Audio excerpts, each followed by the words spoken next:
yo de consultor, estoy hablando de los años 95, 96, que me llamaban el consultor esotérico, porque aplicaba cosas de PNL, fijaros qué cosa tan rara, ¿no? La PNL. Y cosas de enagrama.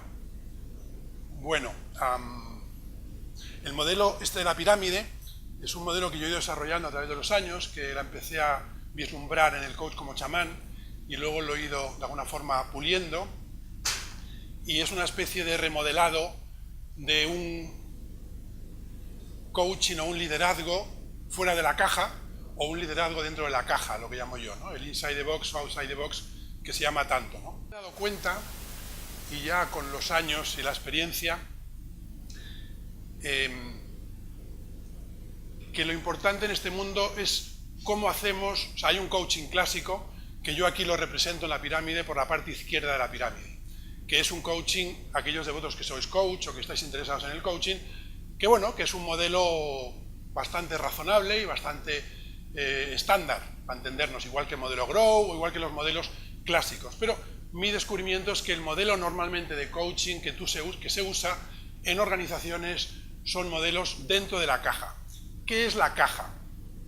Normalmente las personas nacemos en un cierto ambiente, tenemos una cierta educación y a lo largo de nuestra adolescencia vamos teniendo unos ciertos juicios sobre la realidad, unas opiniones, tenemos unas emociones, tenemos una forma de comportarnos, tenemos unas expectativas, y todo eso va configurando lo que llamo yo la caja. Bueno, puedes llamarlo el ego también, pero en fin, lo del ego parece que es un poco más psicológico. Y entonces en esa caja creamos una caja y nos metemos dentro. Y es nuestra zona de confort, la famosa zona de confort. Bueno, y está bien. Pero ¿qué ocurre hoy en día? Hoy en día, hace 20 años, estar en la zona de confort era guay. Porque la gente más o menos tenías un sueldo razonable, tenías un trabajo razonable, tenías tiempo para estar con la familia. Bueno, y la gente más o menos, tú tenías una vida parecida a la de tus padres, como decía Dills, de PNL, decía, bueno, que era como la vida de aldea, ¿no? Entonces tenemos una vida de aldea en donde repetimos un poquito, bueno, pues los patrones, nuestros padres, si mi padre es médico, pues yo soy médico, y entonces más o menos la vida se desenvolvía de una forma bastante razonable. Y luego venía algún loco diciendo que había que salir de la zona de confort, pero tampoco teníamos mucha motivación para salir de la zona de confort, porque la zona de confort era muy cómoda. Las cosas han cambiado mucho en organizaciones, y ahora nos damos cuenta de que esa zona de confort no es tan agradable como pensábamos. Los sueldos que se pagan en las organizaciones pues ya no son tan altos, la precariedad laboral es evidente, no hay trabajo para todo el mundo, hay mucha confrontación, vivimos en un mundo muy violento, vivimos en un mundo muy masculinizado, vivimos en un mundo en donde la competitividad y la violencia es lo habitual, vivimos en un mundo en donde parece que hay que empezar a pegar patadas por todos lados para poder sobrevivir, y en esas condiciones estar en la zona de confort no parece que sea tan buena idea. Nos encontramos con que la incertidumbre lo abarca todo y que esos juicios y esas opiniones y esas emociones que tenemos quizá ya no nos sirven tanto. Y entonces trabajar en el lado izquierdo de la pirámide ya no es tan rentable. Claro, cuando tú trabajas en una organización, estás obligado al 50% entre tu coachee, trabajas como coach o trabajas como consultor, que es lo mismo, y el otro 50% estás de alguna forma al servicio de la compañía, al servicio de la empresa. Entonces pues te encuentras que tu capacidad de trabajo, tu capacidad de intervención con los ejecutivos es bastante limitada, porque tienes que alinearte con el planteamiento de la empresa, con, en fin, esas cosas. Yo recuerdo la primera vez que hice coaching, que fue en el año 94, fue para una empresa que estamos haciendo un proceso 360, y juraron y perjuraron a los empleados de que no se iba a utilizar el 360 para hacer reducción de personal, y era mentira. Al final el 50% de la gente de la compañía se fue a la calle. Entonces, esto ocurre también habitualmente, es decir, que te utilizan el coaching, utilizan los feedback como herramientas no de desarrollo personal, sino más bien de confrontación. ¿Estamos más o menos alineados en esto todos? ¿Sí? ¿Puede ser? Entonces, mi necesidad, como decía antes Miriam, yo un poco me salí del molde porque ya no estaba tan de acuerdo con esto. Entonces, poco a poco he ido creando lo que llamo yo el lado derecho de la pirámide. Como veréis, en el lado izquierdo de la pirámide está lo que llamo yo el feedback y en el lado derecho de la pirámide está lo que llamo el feed forward. ¿Qué es el feedback y qué es el feed forward? Lo que estáis metidos en el ajo de coaching sabéis lo que es. El feedback básicamente es revisar procesos antiguos en el presente para ir mejorándolos, como un 360 o como cualquier cosa de esta. Es decir, yo reviso mis actuaciones pasadas para mejorar el futuro. Pero ¿qué ocurre cuando un ejecutivo tiene que tomar una decisión importante? Cuando tiene que tomar una decisión importante, ¿qué es lo que hace ese ejecutivo? Ese ejecutivo mira al pasado y mira las decisiones que en su momento le funcionaron. Y entonces toma una decisión parecida o similar. No vemos el caso del Trump, no vemos el caso de mucha gente, ¿no? De muchos líderes, de un Mariano Rajoy y tal, que en el fondo ¿qué hacen? Pues hacen lo que han aprendido a hacer. No se salen de su caja. Es decir, ellos están acostumbrados a un determinado guión, a una forma de comportarse, a una forma de liderar, y ahí se quedan. No salen de ahí. Con lo cual nos encontramos que son gestores realmente. Podemos tener muy buenos gestores. Hay gente que a lo mejor iba toda su vida trabajando en marketing y luego acabará trabajando en marketing. Y si es un líder, pues será un líder que lleve a la empresa en el marketing. O alguien que ha sido de producción, pues al final luego llevará un enfoque a la producción. Pero ¿hasta qué punto los ejecutivos, los políticos, los líderes de los que dependemos son capaces de lidiar con la incertidumbre? ¿Hasta qué punto somos capaces de adaptarnos a los cambios en el mundo que son cada vez tan fuertes? ¿Y hasta qué punto tenemos la tendencia de pensar que en el momento en el que estamos, nuestros recursos que tenemos ahí nos van a servir? Pues realmente muy poco. Yo soy de la creencia de que muy poco. O sea, realmente estamos muy atados a los tipos de decisiones que tomamos. Entonces, cuando hablo de liderazgo, lo primero que yo digo es, el líder es una persona que es capaz de liderarse a sí mismo fuera de su caja. Es decir, que es capaz de tirar por la ventana todos sus juicios sobre la realidad, su importancia personal, antes que nada, sus emociones y vivir el aquí y el ahora, con atención y con conciencia, y en contacto con la vida. ¿Qué significa en contacto con la vida? En mi segundo libro de Coaching El Camino, una de las cosas que yo pregunto es un libro también de liderazgo, yo le hago una pregunta, es un proceso simulado de coaching, y lo primero que le pregunto es a un líder, ¿tú a quién sirves?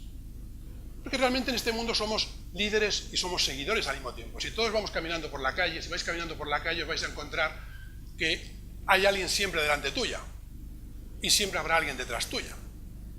Entonces, si tú miras al de delante, dices, uy, soy un seguidor, estoy siguiendo a alguien. Pero si miras para atrás, a alguien que está detrás tuya, dices, uy, estoy liderando, soy un líder. Es decir, que todo líder es un seguidor. Cada vez que estamos liderando algo, estamos siguiendo a algo o a alguien. Con lo cual, el liderazgo siempre tiene que ver con a quién sigo o a qué sigo. Hay quien sigue una idea, hay quien sigue a una persona, hay quien sigue su importancia personal, hay quien sigue la pasta, hay quien sigue el poder. Por eso la primera pregunta que yo le hago a un ejecutivo, ¿tú a quién sigues? ¿Ante quién bajas la cabeza? ¿Quién es tu señor o tu señora? Aparte de tu mujer, claro, tu marido. Es decir, tú eres un ejecutivo, eres un líder de una empresa, eres el CEO de una compañía. ¿Tú al servicio de quién estás? De verdad, al servicio de los accionistas, con lo cual lo que estás preocupado es de tu paquete de acciones y entonces vas a empezar a echar gente a la calle para que tu paquete de acciones valga más y tengas unos stocks por opciones y vas a forrarte, como hacen en Telefónica, como hacen en tantas empresas grandes. ¿Tú a quién sirves? ¿O tú sirves al que te ha puesto ahí? ¿O tú sirves a tu cuenta corriente? Es decir, la pregunta a quién servimos es muy importante, porque es ante quien bajamos la cabeza. Ante quién bajamos la cabeza cuando estamos haciendo algo. Por esa razón, lo primero que nos encontramos en la pirámide es del objetivo y lo otro que pongo en el otro lado es la intención. La intención es a quién sirves. Entonces el objetivo no es solamente el objetivo. El objetivo está muy bien. Pero, ¿qué está detrás del objetivo? Que una cosa que recuerdo que aprendí en PNL es la importancia del objetivo detrás del objetivo. Vale, yo consigo el objetivo, pero ¿para qué quiero conseguir el objetivo? ¿Qué está detrás de conseguir ese objetivo? ¿Por qué? Porque la intención es lo que me va a impulsar. Yo cuando hice coaching clásico con Miriam, me acuerdo que lo que más me chocaba era el compromiso. Decía, no, es que el coaching, lo importante es el compromiso. Tenemos que hacer que el coachee sea capaz de asumir las acciones que tiene que hacer y con compromiso. ¿Y el compromiso qué es compromiso? No, pues si no hay compromiso, no hay acciones. Pero yo creo que el compromiso no es el compromiso. El compromiso es que la intención tiene que salirte de dentro. Tiene que ser algo que te mueva a ti de dentro, que mueva tu alma, que vaya mucho más allá de lo que tú puedes ir, que confíes en la vida y que vayas para adelante.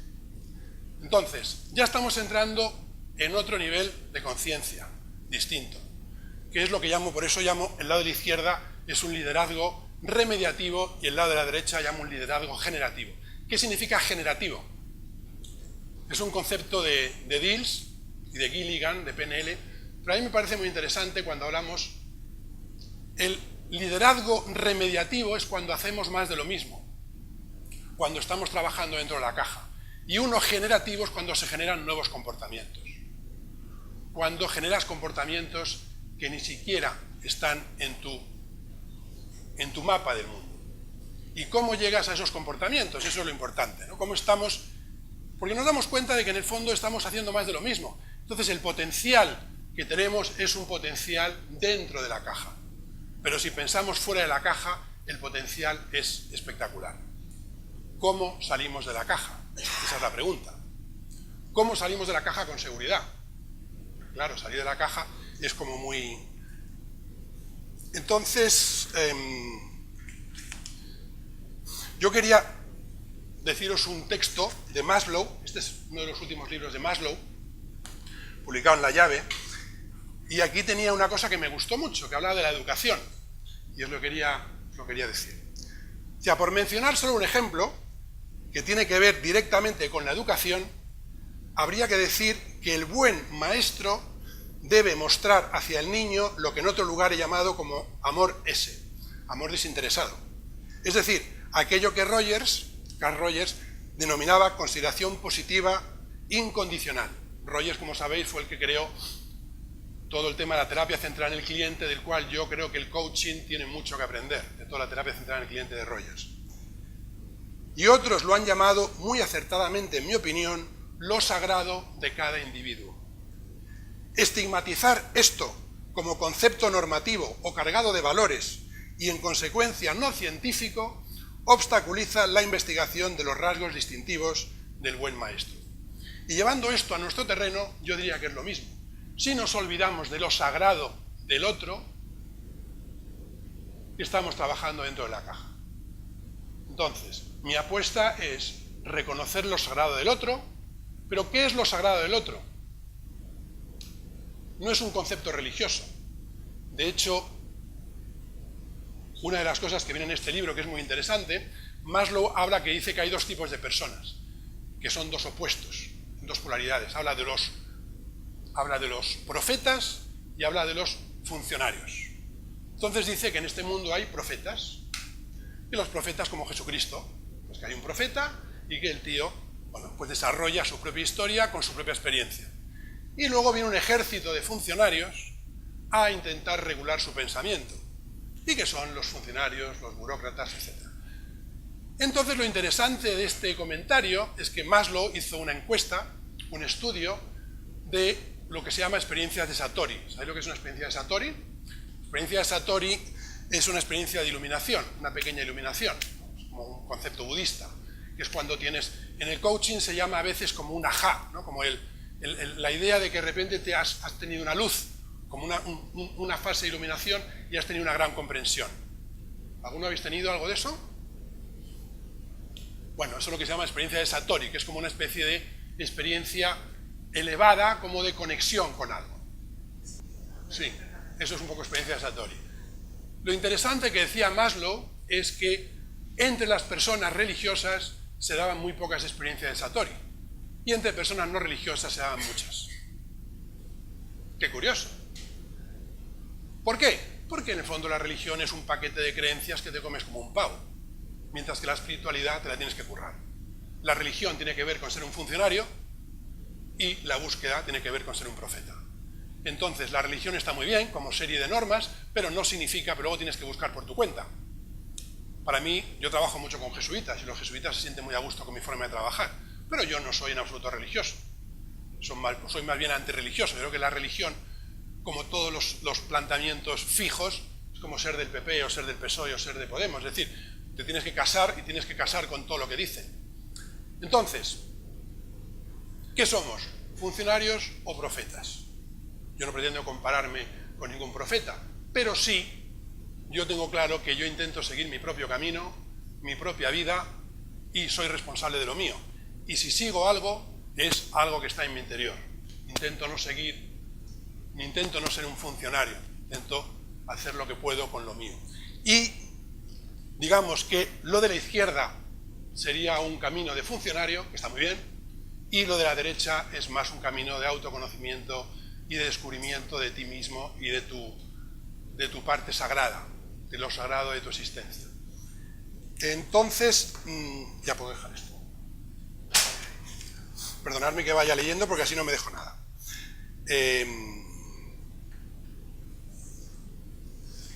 Y entonces yo me encuentro, yo creo que el día de mañana los cambios que están ocurriendo en el mundo son muy fuertes, muy intensos, y yo no creo que Darwin no dijo que sobrevivirían los más fuertes.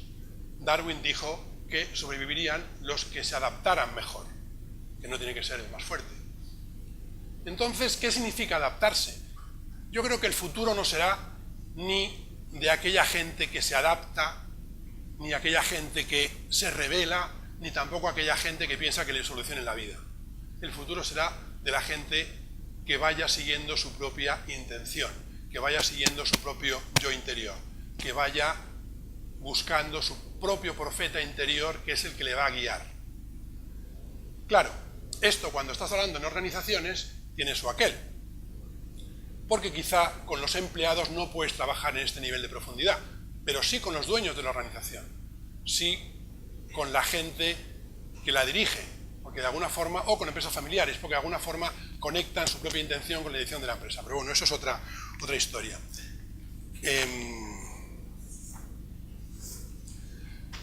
Recuerdo, en mi último libro, hago un comentario interesante sobre un Buda que apareció en 1970 y tantos en Tailandia. No sé si conocéis la anécdota, está en internet. En el año 75 estaban cambiando un enorme Buda, había un Buda enorme de estuco, y lo estaban cambiando de templo. Era un Buda de 3 toneladas de peso, enorme, y todo dorado, pero como de yeso. Y en un momento dado, uno de los cables del Buda se rompió, y se cayó al suelo, y se agrietó todo el Buda. Y el principal del monasterio descubrió que debajo de la grieta el Buda era un Buda de oro macizo. Eran 3 toneladas de oro macizo. Resulta que 200 años atrás los monjes cubrieron el Buda de oro de estuco para librarse de la codicia de los birmanos, que estaban invadiéndolos. Y consiguieron salvar el Buda. Pero la idea de que el Buda era de oro se perdió en el tiempo.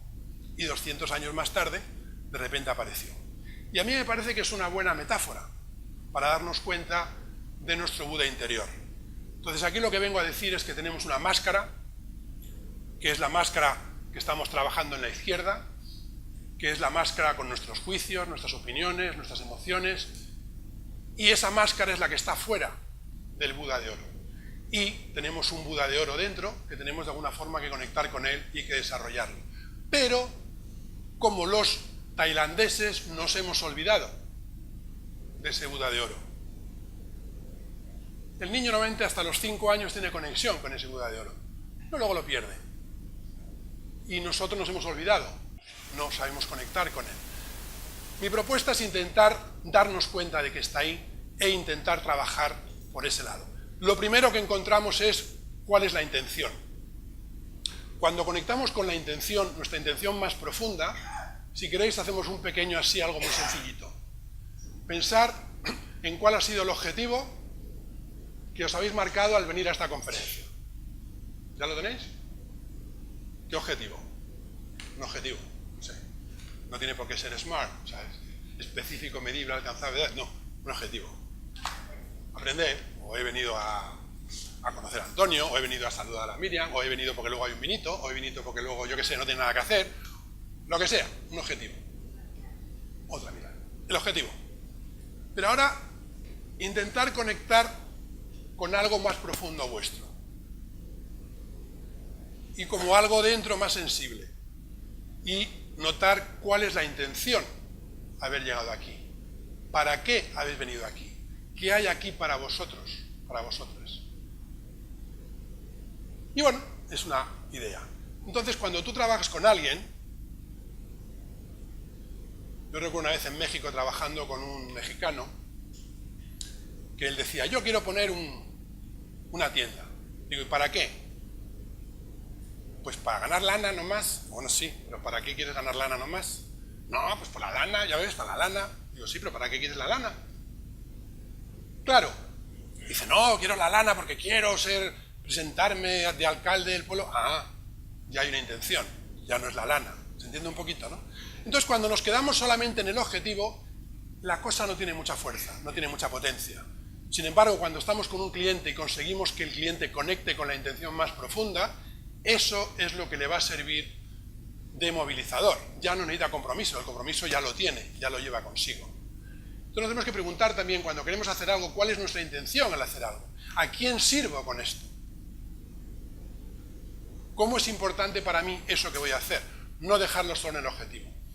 Hablaré un poquito de algunas cosas, pero lo siguiente que está debajo, veis que es la emoción. La emoción, ahí tiene que ver con el enagrama. El enagrama está de alguna forma incorporado en la estructura de la pirámide. El enagrama viene a decir que tenemos un estado de ánimo, en términos de coaching se hablaría de estado de ánimo, que es un estado de ánimo fijo, que tenemos desde que nacemos hasta que morimos. Y ese estado de ánimo forma parte de nuestra personalidad, coraza caracterológica, carácter o como queráis llamarlo. Y yo ahí lo que establezco, bueno, y en el enagrama se habla de que cualquiera de esas emociones, que se llaman pasiones, tiene una virtud, que yo lo llamo actitud, que le corresponde. Así, por ejemplo, el orgulloso tiene que trabajarse la humildad, no sé, ahí cada uno eso ya tenéis que conocer. Y lo que ahí vengo a decir es que trabajamos en el otro lado de la pirámide cuando asumimos la actitud que corresponde a nuestra máscara. Porque esa actitud es la que nos hace conectar con nuestra Buda de oro. Bien, esto no voy a hacerlo con todo entero porque va a ser un poquito... lo que es interesante es el feed forward.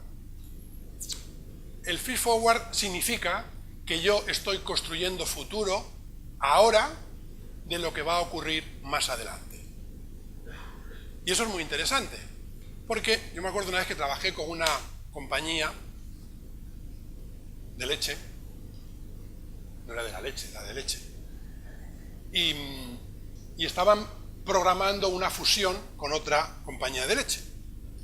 Pero no sabía si iba a ser una fusión, si iba a ser una compra, si no iban a poder comprarlo, o sea, tenían como 4, 5, 6 cosas distintas y no sabían qué hacer. Dije yo, muy sencillo, digo, vamos a establecer escenarios distintos.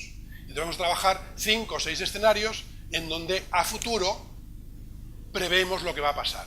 Y funcionó muy bien, porque entonces lo que no sabemos es lo que va a pasar mañana, pero si me preparo hoy para varios escenarios, mañana estaré mejor preparado que si me preparo para uno solo. Entonces, eso tiene que ver con la segunda parte que está por aquí, a ver dónde está, escenarios y estrategias. Normalmente, ¿qué nos encontramos? Que ponemos una estrategia, pero las estrategias son fijas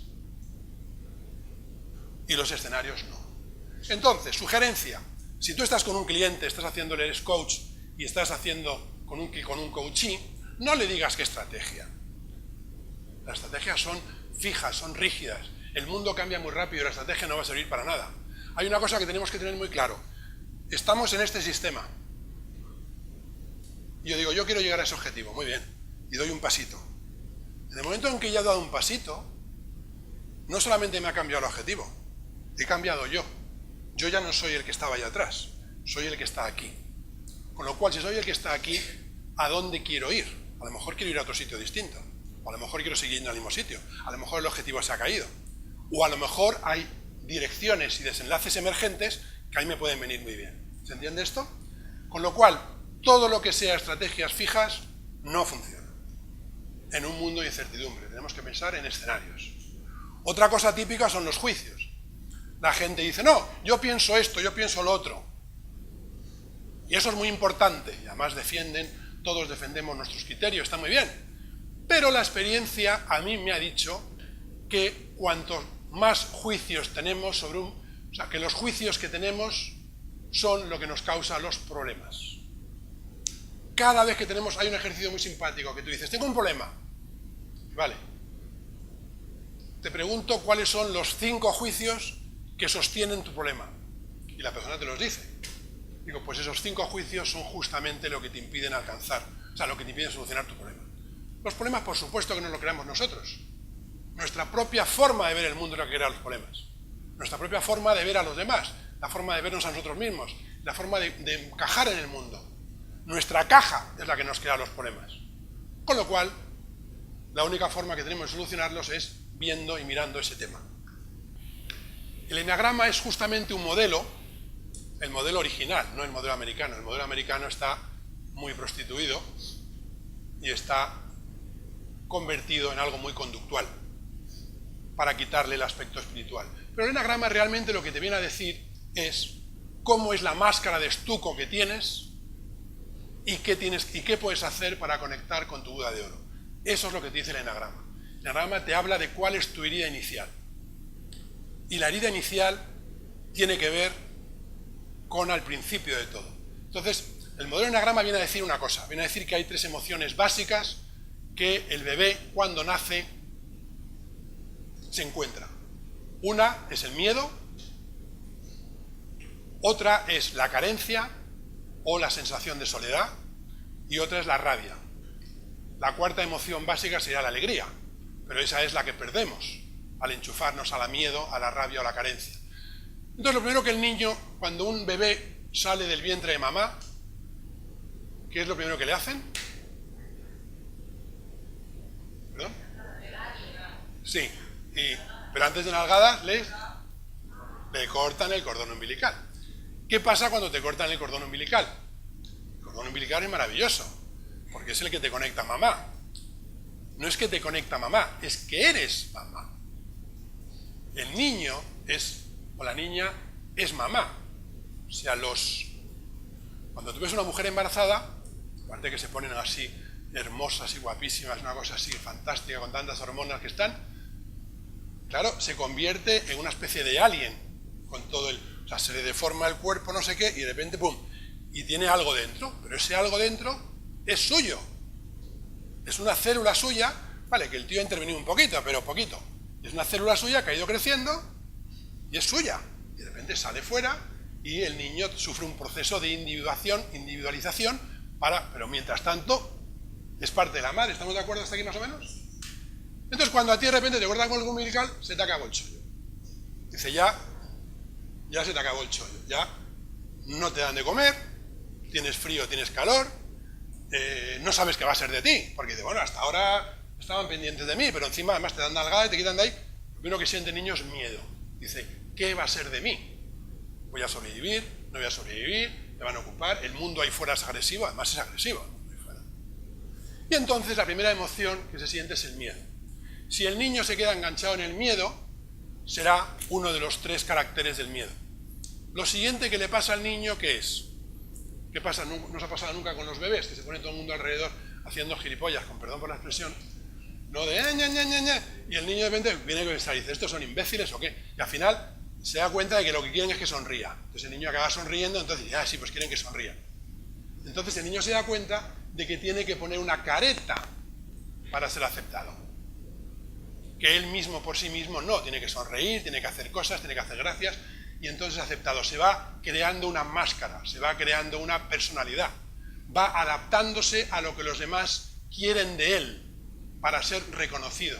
Y se le mete el introyecto en el cuerpo de que para vivir en el mundo tiene que ser reconocido por los demás. Si tú perteneces a ese rasgo de enagrama, eres o un orgulloso, o un vanidoso, o un envidioso, digamos los tres de la derecha. Tienes un carácter emocional. Y finalmente, ¿qué ocurre? Pues que ocurre que ese niño de repente se da cuenta que se olvida de sí. Le han hecho olvidarse de sí mismo. Y entonces lo que viene es mucha rabia. Y esa rabia son los tres caracteres de arriba del enagrama. Yo cuando cuento esto siempre recuerdo una escena muy bonita que leí del típico libro americano que se llamaba Sopa de pollo para el alma. Esos cuentos así americanos, así que te pones así, que se salen las lagrimitas y no se te ponen así los pelitos así. Y contaba la historia de una niña como de 8 o 9 años que de repente le pide a sus padres quedarse a solas con su hermano pequeño. Tenía 1 año por ahí, o 6 meses, que era un bebé. Entonces los padres pues se quedan un poco asustados, ¿no? Porque dicen, bueno, pues está que querrá quedarse sola con el bebé. Entonces se ponen los padres a observarle por la puertecita y ven que la niña se pone como a charlar con el bebé. Y al cabo de un rato le preguntan a la niña, y dice, bueno, pero fulanita, tú que estás hablando con el bebé tan animadamente, se le estaba preguntando cómo era Dios, porque a mí se me ha olvidado. Con esto quiero decir que eso lo vemos en los niños, hasta los 5 o 6 años son luz. Pero luego viene el mundo en el que estamos y se acaban convirtiendo en sombras. Lo que intentamos de alguna forma hacer es recuperar ese estado de luz. Con meditación, con trabajo personal o lo que sea. Y cuando trabajamos con otros, darnos cuenta que lo que la gente va buscando es un poco de luz. No conseguir un objetivo, sino un poquito de luz y ser un poco más feliz en su vida. Bueno, volviendo al tema del enagrama, así os podéis ir guiando un poquito. Pensar, por ejemplo, si somos de la línea del miedo, hay 3 reacciones posibles, que los animales lo vemos muy bien, son 3 reacciones muy instintivas. ¿Qué es lo que hacen los animales? Bueno, no voy a hablar de los animales. Las 3 reacciones instintivas es, ante una emoción, yo o me pongo en rebeldía, o me quedo pegado, o hago como que no existe. ¿De acuerdo? No la miro, o me quedo pegado, o estoy en rebeldía. Entonces así nos encontramos con los 9 tipos del enagrama. Por ejemplo, vamos al lado de la izquierda. El lado de la izquierda es el miedo. Hay un carácter que se queda pegado con el miedo, que es el miedoso, que es el paranoico. La película 1984, ¿la conocéis? Esa película es muy paranoica. Bush era muy paranoico. Los americanos en general tienen un punto muy paranoico, ¿no? Que vienen los negros, que vienen los iraníes, que vienen las armas de destrucción masiva, que vienen los coreanos. Joder, que Estados Unidos se acojone con un país como Corea, tócate las narices. O sea, ahí quién es el agresor, ¿no? El pobre coreano ahí que tiene 3 bombas y está todo el mundo diciendo ¡ah! Joder, o sea, sinceramente, ¿dónde está el...? ¿Entendéis un poquito lo que quiero decir? Entonces el paranoico es así, el paranoico es un miedoso, entonces todo le parece miedoso. Se queda pegado con el miedo. Luego hay otro tipo que no mira el miedo para nada, que el miedo como que no existe, que es el 5, que es el introvertido. Y luego tenemos el 7, que es el rebelde ante el miedo, que no lo quiere ver. Y ahí tenemos los 3. Luego en la derecha es lo mismo, el 2 es el orgulloso, que lo que hace es no ver la carencia y sale corriendo ante la carencia, se pone en rebeldía. El 3 no la ve y el 4 se queda pegado. Y arriba lo mismo, el 1 es un rebelde ante la rabia, el 9 no la quiere ver y el 8 se queda pegado con la rabia. Con lo cual, con esto vamos viendo cómo ya desde pequeños, con 5 o 6 años, tenemos una emoción dominante. Y aquí es cuando yo digo que esta emoción se tiene que convertir en una actitud. ¿El miedoso qué tiene que hacer?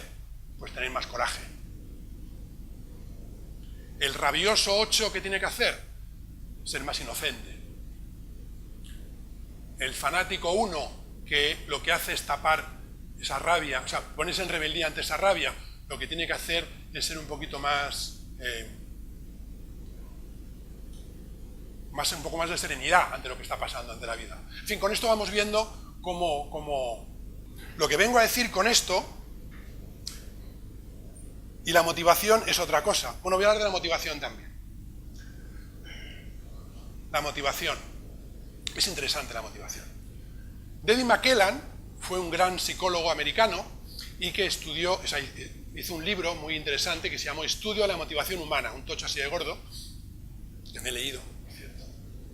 Porque a mí McKellan siempre me había gustado, pero siempre había leído a McKellan a través de otra gente. Hasta que dije, bueno, voy a ver qué quería decir McKellan de verdad. Y McKellan hizo estudios en muchas universidades americanas y llegó a la conclusión de que había básicamente 3 motivaciones extrínsecas de las personas, que las personas nos movíamos por 3 motivaciones, que él lo llamó tarea, relación y poder. Es un modelo muy conocido, que seguro que conocéis. Yo lo comparo con lo que hacen los monos. Si os habéis fijado, los monos o las hienas, que tienen sistemas sociales parecidos a los humanos, básicamente hacen 3 cosas. Una cosa que hacen es comer. Se dedican a subirse a los árboles, a coger frutas, o cogen esos palitos para cogerse las hormigas, comen. Hacen cosas para comer y para tener seguridad. Otra cosa que hacen es se relacionan entre ellos. Se despiojan, tienen relaciones sexuales, tienen incluso relaciones homosexuales, es decir, comparten. Y otra cosa que hacen es pelearse a ver quién manda más. De hecho, un mono de la familia, o sea, una mona hembra que es de la familia del macho dominante tiene más estatus que una hembra que no sea la familia del macho dominante. ¿Esto a qué nos suena a nosotros? Lo mismo. Entonces, que son los monos. Y estos son los 3 instintos, son las 3 motivaciones básicas, que es lo que llamo yo motivación de tarea, motivación de relación o motivación de poder o social. Una cosa que os podéis preguntar, ya que habéis venido aquí, normalmente las personas tenemos 2 motivaciones y una tercera muy poco desarrollada. Una cosa que os podéis pensar es cuál es vuestra motivación principal. Hay gente que se mueve por tarea, por conservación, que lo que les importa es el dinerito, la casita, su maridito, sus hijitos, su área de seguridad y felices.